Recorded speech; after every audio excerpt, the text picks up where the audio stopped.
예, 여러분 안녕하십니까. 960일 되는 미국 대사관 지킴이 시민들의 행동일입니다. 어제는 민주노총이 평일임에도 불구하고 도로를 다 막아버렸습니다. 여의도, 그다음 세종로, 윤석열 정부를 총공격하고 있습니다. 어제 하루만 해도 직장에서 일을 해야 될 사람들이 길바닥에 나와서 하루 종일 세상을 압박했습니다. 화물연대가 3년간 자신들의 그 안전 운행을 할 수 있게끔 정부 보조금 주는 그 제도를 연장하겠다 했음에도 불구하고 공격하고 밀어붙이고 있습니다. 철도 노조가 또 총파업하겠다고 지금 나서고 있습니다. 지하철 노조까지 가세하고 있습니다. 학교에 있는 밥 해주는 급식 노조가 또 학생들을 볼모로 투쟁하겠다.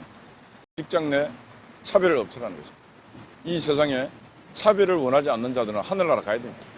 인간 세상에는 차이와 차별이 있게 되어 있습니다. 인간 세상에는 자원의 한계가 있습니다.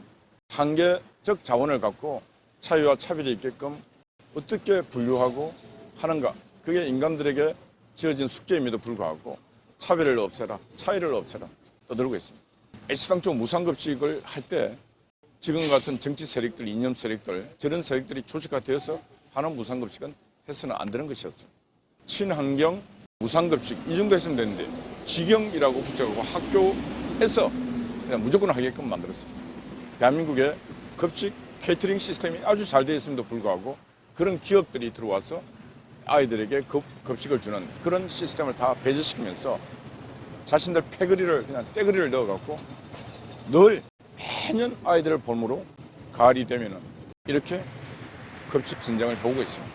그때마다 저는 성명서를 써서 학부모들을 다 모아서 피해 입은 학생들의 교육권, 학습권을 담보로 그들에게 집단 소송을 하겠다는 성명도 참 많이 냈습니다. 급식 노조를 상대로 우리 아이들의 교육권과 학습권이 침해당한 일에 대해서 소송을 해서 물어내야 됩니다.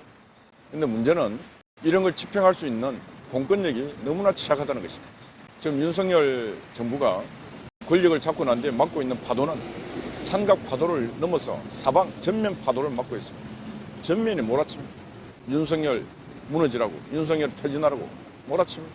쉼없이 몰아치고 매주 토요일마다 하더니 이제는 막 평일날까지 해서 몰아칩니다. 이럴 때 그러면은 윤석열 정부는 어떻게 해야 되는가? 정신을 바짝 차리고 이럴 때일수록 법과 원칙에 따라서 전공법으로 이걸 뚫고 나가야 되는 것입니다. 저런 인간들하고 계속 타협하면은 이제 발목이 잡혀서 나아갈 수가 없는 것입니다.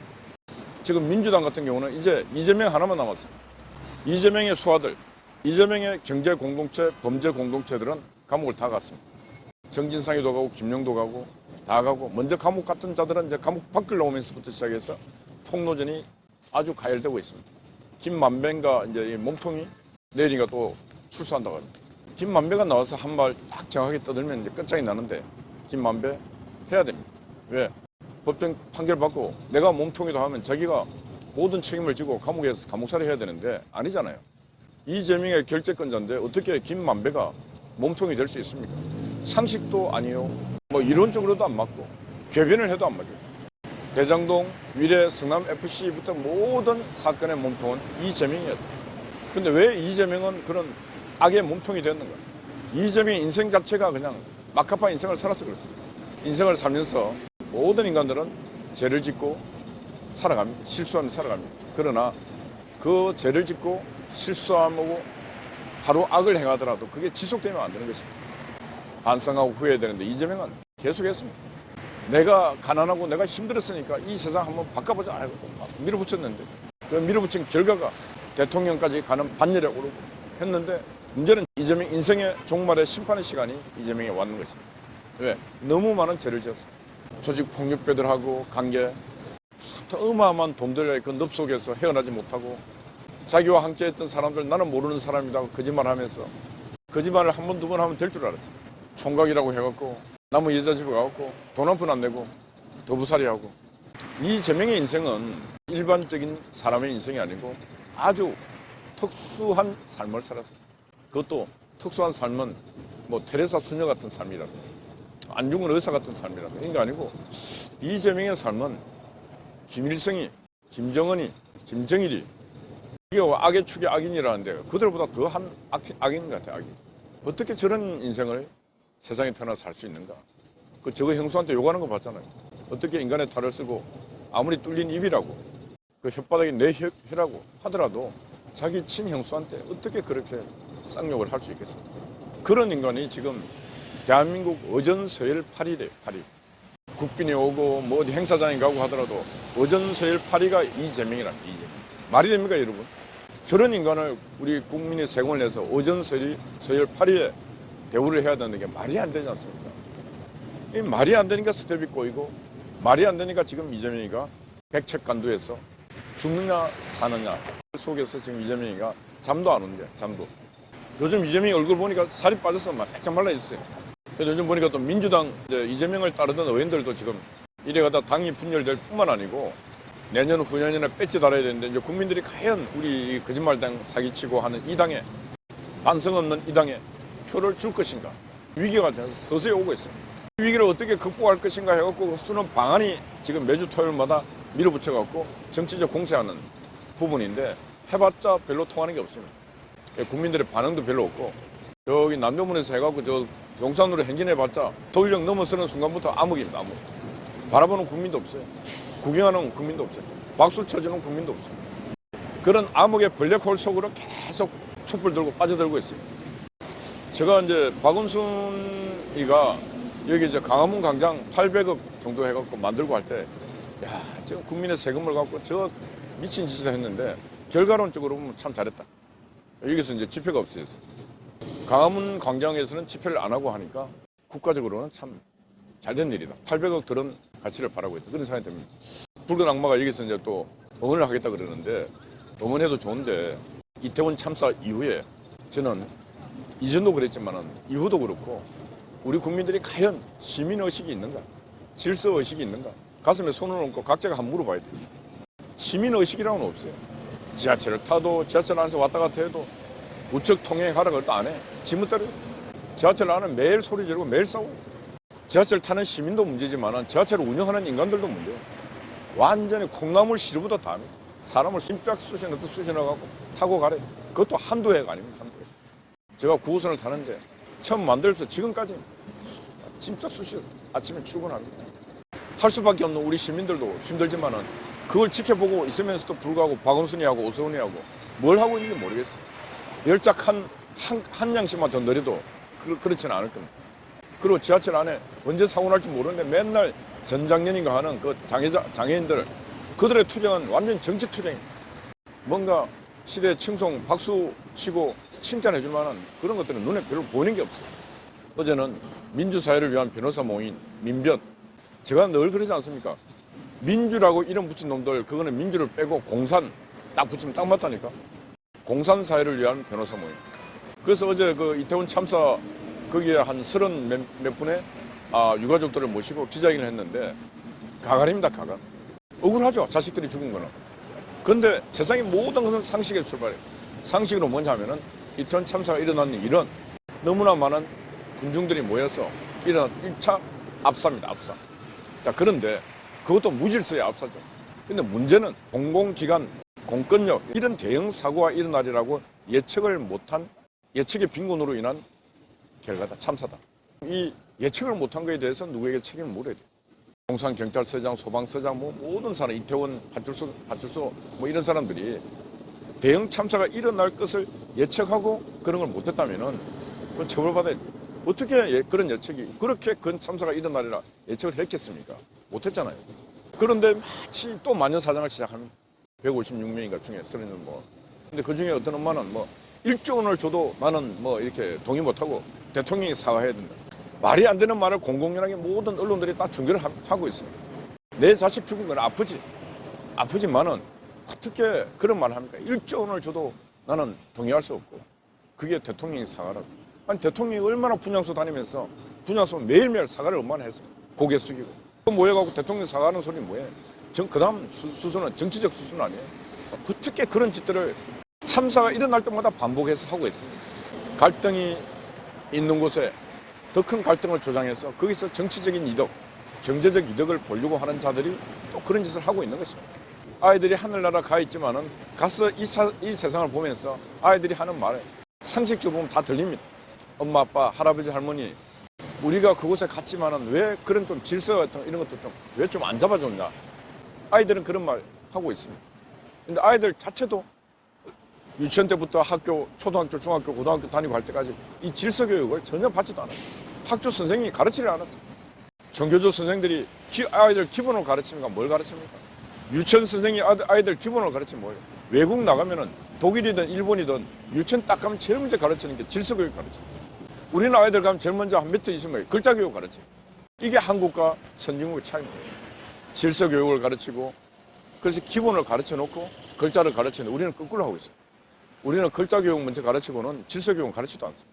지금 이태원 참사 문제 얘기하고 있지만 만약에 여기에 김정은이가 조준을 잘못해갖고 서울에 미사일이 떨어졌다. 그 순간에 아마 서울은 난리 법통이 될 겁니다. 무질서의 극치, 대혼돈이 올 겁니다. 서로 빨리 뭐 타고 빨리 뭘 하려고 사람을 서로서로 짓밟고 야단할 겁니다. 왜?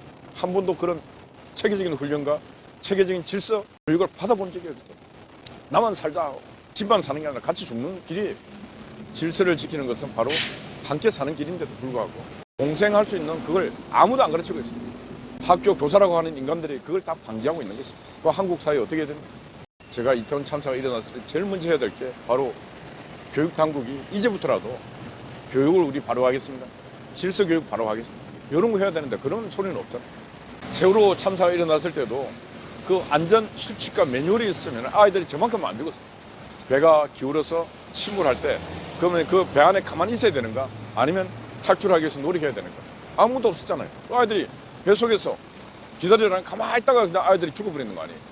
그래서 우리 사회들 전체적으로 보면은 누구 책임이다 하기도 공동체 모두의 책임입니다. 이재명이 보세요. 성남시장 할 때인가 그 콘서트에 있는데 거기서 지하 정말 통로가 무너져서 20몇 명이 죽었지 않습니까? 그때 이재명이 뭐 했습니까? 반성도 사과도 없는 인간이고 자신에게 있었던 일에 대해서 아무 생각이 없는 인간이고 오직 남의 아픔이 나의 기쁨이다. 이렇게 하는 인간들이 민주당 인간들 아닙니까?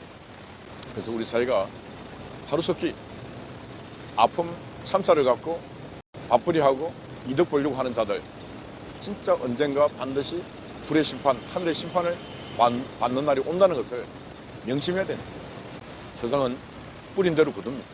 그리고 제가 엊그제도 말씀드렸는데 매주 토요일마다 촛불 켜고 불장난하는 사람들 반드시 오줌 쌉니다. 제발 이제 촛불 들고 이 사회 혼돈시키는 그런 일을 하지 마시고 각자가 각자의 위치에서 지금 어려운 경제 상황에 내가 이 나라를 위해서 뭘 할까? 직장에 가서 열심히 일하세요. 이런 한 푼이라도 세금 내는 게 바로 국가를 돕는 길이고 내가 사는 길이다 생각하시고 정치꾼들한테 휩쓸려 다니면 안 됩니다.